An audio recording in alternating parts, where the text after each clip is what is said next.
Ashama akkam jirtu chaanalii kanaaf haaraadha taanaan ani maqaan kiyya Dr. Abarraa Olaaniin jedhama. Gargaaraa Piroofeesaraa fi Ispeeshaalistii yaala dhibee fayyaa ijoolleef daa'immanii akkasumas immoo barreessaa kitaaba bu'uura fayyaa daa'immaniiti. Chaanaliin kun waa'ee daa'immanii waan hedduu barsiisa waan ta'eef sabiskiraayib gochuun dagatina. Barnoota nama isinii qabadhee jiru waa'ee gaayinikomastiyaa kan jedhamu waa'ee guddachuu harma ijoollee dhiiraa kan yeroo saafelummaa kan ijoollee dhiiraa jechuudha kan yeroo umuriin dargaggummaa isaanii jalqabuuf jedhu gurguddachuu harma ijoollee dhiiraa biratti mul'atu irratti barnoota gabaabaa isinii qabadhee jira karmaan gaditti hordofaa. Ijoollee umuriin isaanii waggaa 10 hanga 18 ta'an keessaa persentaan 50 harmi isaanii ni gurguddata.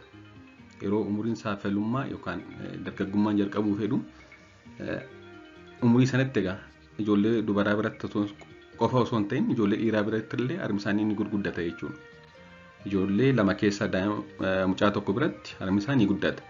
Haa ta'u malee persentaa 4 kan ta'an biratti immoo harmi isaanii tokko yookaan lamaanuu hedduu gurguddachuun baay'ee yeroo isaan yaaddeessu ni mul'ata. Hanga sadarkaa mana yaalaa deemuutti ni geessa jechuudha. Kanneen kana keessa kanneen persentaa 4 ga'an biratti baay'ee gurguddachuun isaan yaaddeessuun kan ka'e.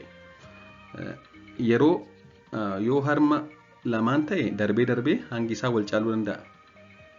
Wanti kun harma lamaan involve godhe taanaan inni tokko guddaa inni tokko xiqqoo ta'uu danda'a jechuudha. Akkasumas immoo tokko dura guddatee erga inni deebi'ee xiqqaatee booda inni gara biraa immoo deebi'ee guddachuu danda'a jechuudha. Harma lamaan involve godhe taanaan dabareenis gurguddachuu danda'a. Akkasumas immoo saayiziin guddina isaa wal caaluu danda'a jechuudha. Wanti kun sababa yeroo muraasaaf hormoonii istiroojiinii fi testosteroon jedhaman wal madaaluu dhabuun kan ka'edha. Qaama keessattuu hin ta'in bakka tiishuu riiseptarii harmarra jiru bakkatti harmi hormoonota kana keessummeessu istiroojiinii fi testosteroonii wal madaaluu dhabuun kan ka'e uumama jechuudha wanti kun. Yeroo baay'ee naannoo waggaa 14 guddachuun kan mul'atudha. Giddu galeessaan jechuudha. Ijoollee hedduu birattis turtii ji'a 6 hanga waggaa 1 keessatti ofumaan deebi'ee kan badudha.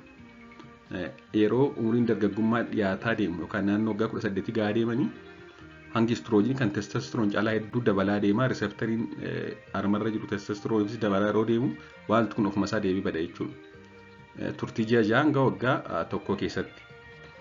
Darbee garuu waggaa 18 gahuu danda'a. Hanga umuriin isaanii waggaa 18 gahutti 14 jalqabee fakkeenyaaf waggaa 4 irra ture hanga waggaa 18 irra turuu danda'a ijoollee muraasa biratti. Wanti kun umurii itti ijoolleen waa'ee dhaabbii qaama isaanii yaaddaan waan ta'eef akkuma beektan umuriin saafelummaa yookaan umuriin dargaggummaa yeroo dhufu fedhu ijoolleen hedduun waa'ee qaama isaanii waa'ee dhaabbii qaama isaanii yookaan walumaa galatti waa'ee fuula isaanii waan adda addaa yaadda'u jechuudha. Waa'ee dhaabbii qaama isaanii yeroo itti yaadda'an waan ta'eef yeroo kanatti immoo ijoollee dhiiraa biratti harmi isaanii yeroo gurguddatu wanti kun xiinsammuu isaanii irratti dhiibbaa qabaachuu danda'a. Saayikooloojikaal effektii qaba jechuudha daa'imman ijoollee akkasii irratti. Kanaan ala garuu saayikooloojikaal effektii yookaan dhiibbaa xiinsammuu isaanii irra geessuun alatti dhiibbaa fayyaa fidu waan hin qabneef hanga badutti eeguun barbaachisaadha. Egaa akkuma amma jenne hedduu biratti hin badaa yaaddoo tokko malee akka badu konfidensiidhaan eeguu qabu jechuudha maatiin. Persentaa 95 ol biratti turtii ji'a 6 hanga waggaa 1 keessatti ofuma isaa deebi'ee badaa. Ijoollee muraasa biratti hanga waggaa 18tti turuu danda'a. Hanga umuriin isaanii 18 guutuutti ni bada jechuudha akka waliigalaatti. Garuu amma waan sun badutti tarii akka xiinsammuu isaanii irra miidhaan hin geenye akka saayikooloojikaal effektiin isaan mudanne jajjabeessuu qabu jechuudha maatiin.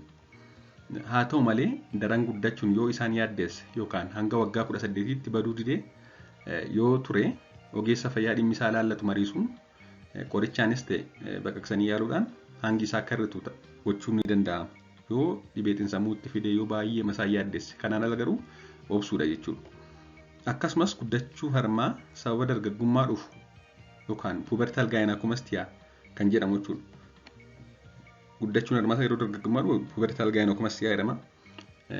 Kan cooma naannoo harmaa sababa furdinaan dhufu immoo psiidoo gaayinikomastiyaa jedhama. Kanas garaagarummaa isaa beekuu qabna jechuudha.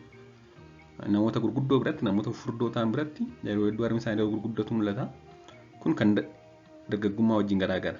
Kan gurguddachuu harmaa kan yeroo dargaggummaa tiishuu harmaa miti yookaan seelotuma harmaatti gurguddate malee waan biraa miti. Kan yeroo nama gurguddaa immoo yeroo namoota fufurdoo ta'an biratti immoo harmi isaanii gurguddatee mul'atu coomati naannoo sana kuufamee jira jechuudha. Kanaaf pubertal gynecomastia fi pseudo gynecomastia garaagarummaa qabu jechuudha.